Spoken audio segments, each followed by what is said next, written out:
Olá, turma! Tudo bem com vocês?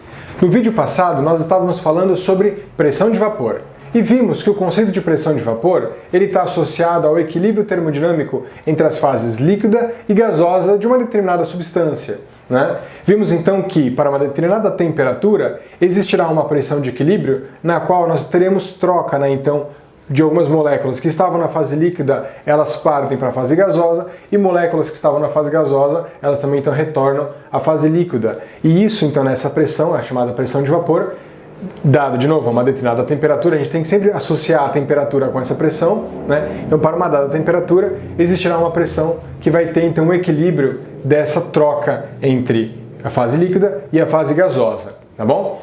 E nós vimos que isso, dentro aqui do nosso curso de Mecânica dos Fluidos, tem como aplicação a consequência de delimitar então as regiões do nosso escoamento, as condições do nosso escoamento, nas quais a gente ainda pode assumir as nossas hipóteses, os nossos modelos. Isso porque, quando a gente está fazendo uma hipótese, uma análise em geral de mecânica dos fluidos, pelo menos dentro do escopo, de novo, dessa disciplina de mecânica dos fluidos 1, nós não estamos considerando mudança de fase, tá? Então não estou considerando um escoamento que é líquido e passa a apresentar gás dentro dele, então ele começa a emitir, criar bolhas de gás dentro dele, e também não estou considerando escoamentos de ar que eventualmente começam a condensar e criar uma fase líquida, tá bom? Isso porque, quando a gente tem então essas variações de fase, nós temos variações de densidade que são muito significativas. Basta lembrar, por exemplo, a densidade de água líquida, no caso, é da ordem de 1000 kg por metro cúbico, enquanto que a densidade do ar, a massa específica do ar, também para 1 metro cúbico a gente tem da ordem de 1,2 kg.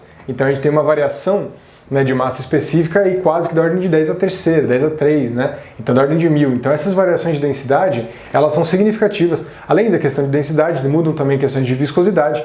Então todas essas análises, essas consequências, elas não são abordadas dentro da disciplina de Mecânica dos Fluidos 1.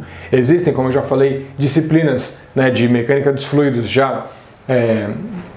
que levam isso em consideração, então escoamentos multifásicos, por exemplo, disciplinas de escoamento multifásicos, mas isso foge ao escopo do nosso curso, tá bom? Mas nós vimos também na aula passada que, quando a gente tem, então, essa variação de pressão dentro do nosso fluido, pode ser que a gente crie, então, um fenômeno chamado de cavitação. E é sobre ele que a gente vai falar nessa aula de hoje, tudo bem?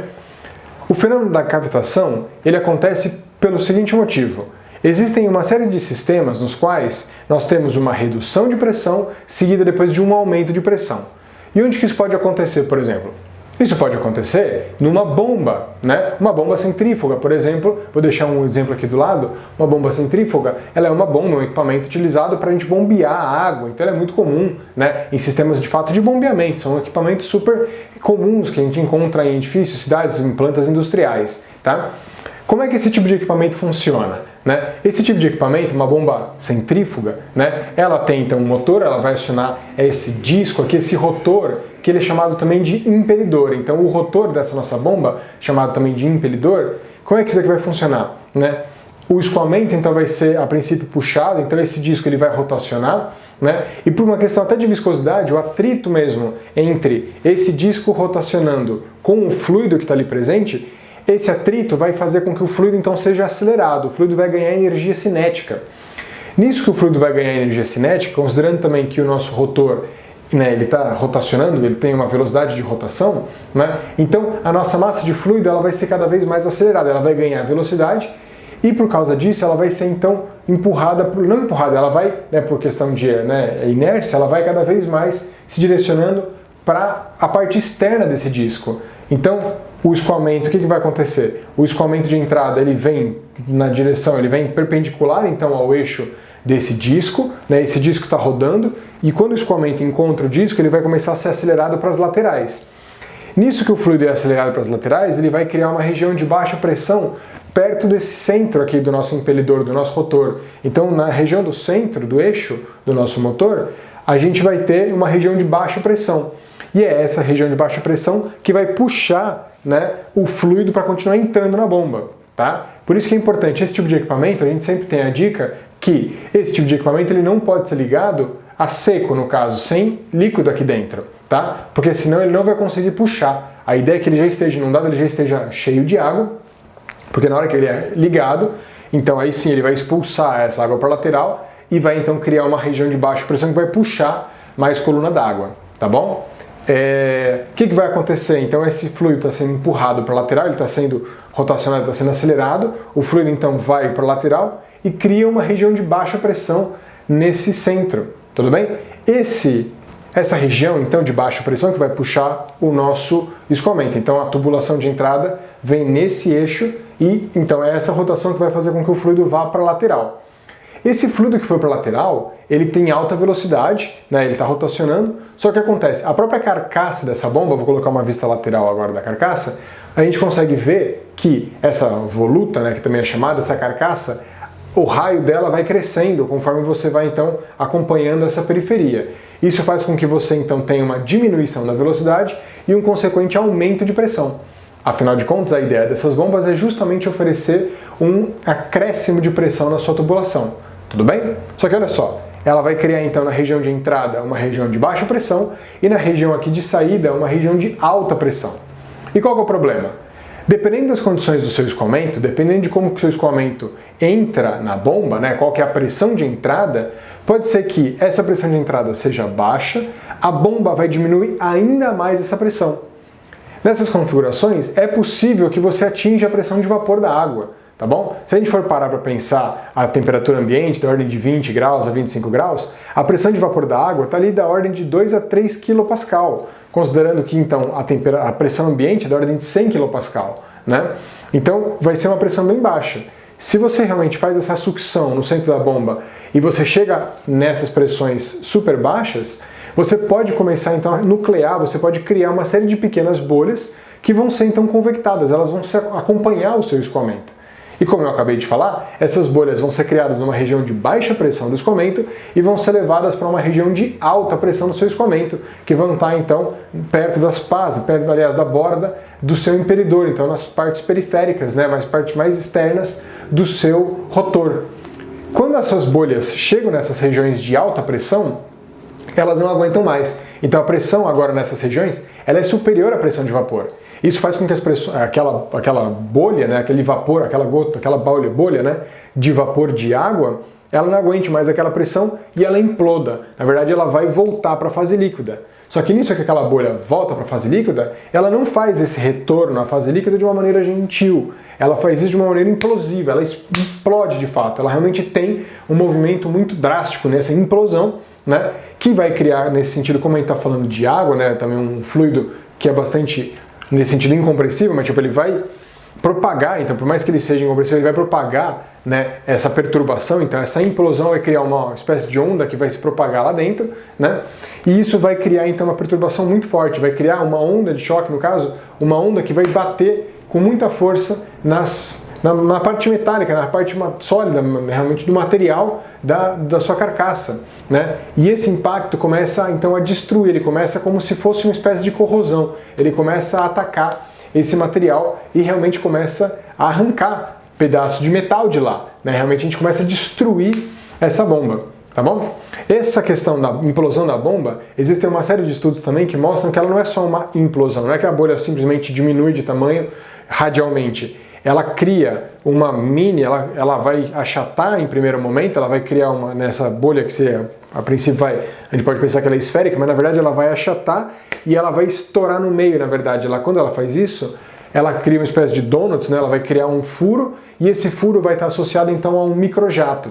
Esse microjato, né, vai estar então direcionado, ele pode acertar então essas laterais, né, do seu rotor, e vai chegar com uma intensidade muito grande. Isso vai ser quase como uma máquina de corte, né? A água que vai então ficar batendo ali uma série de pequenas bolinhas estourando naquelas regiões, vão começar a criar um efeito danoso para o seu rotor. Isso vai começar realmente a corroer, não no sentido químico, mas no sentido mecânico, vai começar realmente a arrancar material de lá, né? E consequentemente você vai estragar essa sua bomba. E esse é um fenômeno muito comum. Na verdade, quando você vai instalar uma bomba, você vê no catálogo dela quais são as características de instalação dessa bomba, né? E o fabricante dela fala para você, ele já tem mais ou menos isso estimado, de qual que é a redução de pressão que a bomba oferece, então quanto que ela realmente consegue sugar de água, né? Qual que é a queda de pressão que ela oferece na entrada, de maneira que você tem que compensar isso. Então algumas bombas, a gente fala que elas podem ser instaladas, né, realmente numa região fora da água, mas outras bombas a gente tem que usar o conceito, a gente fala que a bomba ela é instalada de maneira afogada, ou seja, ela tem que ser instalada numa região, ou pelo menos com uma pressão de entrada alta, né, como se você realmente colocasse ela debaixo de uma coluna d'água, para que a pressão na entrada tenha um valor mínimo, tá? Porque considerando que você vai reduzir, né, por causa da rotação, então como você vai reduzir essa pressão, é importante que exista um valor mínimo para entrar, né, para que você então não caia na questão da cavitação. Tudo bem? Mas isso daqui a gente pode discutir depois em outras aulas. Realmente quem faz essa parte de projeto de máquinas, principalmente essa questão de projeto de bombas, acaba lidando bastante com esse conceito, tá? Você tem que ter uma pressão então positiva naquela região, tá bom? E o que acontece? A gente consegue perceber a cavitação em máquinas, em bombas nesse sentido, pela própria destruição que ela causa. E isso é notado porque quando esse fenômeno acontece, você não só sente uma queda de desempenho no seu equipamento, como você também consegue ouvir, você começa a ter vibrações. Então, bombas que estão cavitando, elas têm sons característicos, você consegue ouvir um som bastante agudo, característico daquela cavitação que está acontecendo ali. Além disso, você consegue verificar vibração, tá? E, consequentemente, com o tempo, você vai destruindo o seu material, tá bom? Você vai destruindo a sua bomba, você vai ver que ela vai perdendo potência, tudo bem? E claro que isso tudo não é desejado. Então é sempre importante você ter algo para compensar essa perda de pressão na entrada. Então você coloca uma coluna d'água significativa, né? Uma coluna d'água com valor mínimo, a ponto de compensar essa queda de pressão. Tá bom? O fenômeno da cavitação, então ele acaba acontecendo com isso. O efeito de você gerar essas bolhas, né? Ele acontece em uma série de situações. Então, por exemplo, vou colocar aqui do lado um vídeo de um hélice, no caso de um barco, no caso, né? Então a gente consegue ver que conforme esse hélice rotaciona, né? Ele também cria um gradiente de velocidade, ele vai acelerar então o fluido, ele vai criar uma região de baixa pressão, e essa região de baixa pressão chegou a criar então todas essas bolhas que acabaram ficando praticamente com o formato aqui da hélice, fizeram essas hélices aqui no escoamento. Essas bolhas, depois quando elas saem, né, elas estão estourando no próprio fluido, aqui elas não estão estourando na própria superfície. O problema é quando elas estouram perto do material, né, e aí de fato então elas vão começar a corroer esse material, que é o que acontece nas bombas, nessas tubulações. Tudo bem? Bem, esse é o fenômeno da cavitação. A gente poderia ficar falando também uma aula inteira, bem mais longa, sobre ele, trazendo questões de projeto e outros detalhes também, tá bom? Mas isso foge então um pouco ao escopo do nosso curso de Mecânica dos Fluidos 1, tá bom? Mas quem sabe outro dia a gente fala um pouco mais sobre esse fenômeno também, que é muito interessante. A cavitação ela é usada em uma série de fenômenos, a gente consegue ver até cavitação, né, por ultrassom, porque você consegue também criar, existem uma série de equipamentos hoje em dia que você consegue criar uma basezinha móvel, então conforme você sobe e desce uma basezinha, ela faz isso com uma frequência tão alta que na hora que ela baixa, ela cria uma redução de pressão tão alta que você vai então nuclear uma bolha e depois essa base, ao retornar, ela faz essa bolha implodir.